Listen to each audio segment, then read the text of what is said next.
नमस्कार. विकास समाचारमध्ये आपले स्वागत. नोएडा कुटुंब ऑडी हिट अँड रनमध्ये न्याय मिळण्याच्या प्रतीक्षेत. नोएडाच्या सेक्टर 53 मध्ये वेगवान ऑडीने धडक दिल्याने मृत्यू झालेल्या 63 वर्षीय व्यक्तीच्या मुलाने पोलीस तपासात संथ गतीने काम करत असल्याचा आरोप केला आहे. जनक देवशाह हे काल जवळच्या डेपोतून दूध आणण्यासाठी बाहेर पडले असताना भरधाव वेगात असलेल्या आलिशान कारने त्यांना धडक दिली. संदीप शाह यांना सकाळी 6च्या सुमारास अपघाताची माहिती मिळाली.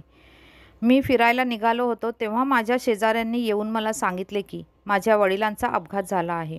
मी घटनास्थळी पोचलो तोपर्यंत एका PCR व्हॅनने माझ्या वडिलांना हॉस्पिटलमध्ये नेले होते.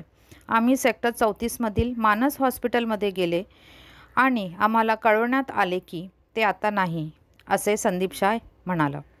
जेव्हा ते पोलिसांकडे तक्रार नोंदवण्यासाठी गेले तेव्हा त्यांना आधी शवविच्छेदन करा असे सांगण्यात आले. शवविच्छेदन अहवाल आल्यावर FIR नोंदवण्यात आला, संदीप शाहचे म्हणणे आहे. नोएडा पोलिसांचे अतिरिक्त DCP मनीष मिश्रा यांनी सांगितले की पोलीस CCTV फुटेज स्कॅन करत आहेत. कार आणि चालकाचा अद्याप शोध लागलेला नाही. पोलिसांनी CCTV फुटेजची व्यवस्था केली नाही. आम्ही स्वतःच याची व्यवस्था केली आहे.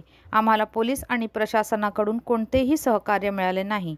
आम्ही आमच्या कुटुंबाचा प्रमुख गमावला आहे. त्यामुळे आता आमची मानसिक स्थिती काय आहे हे तुम्ही समजू शकता.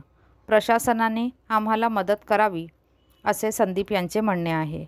जनक देवशाह हे ऑल इंडिया रेडिओमध्ये काम करायचे आणि 3 वर्षापूर्वी ते निवृत्त झाले होते.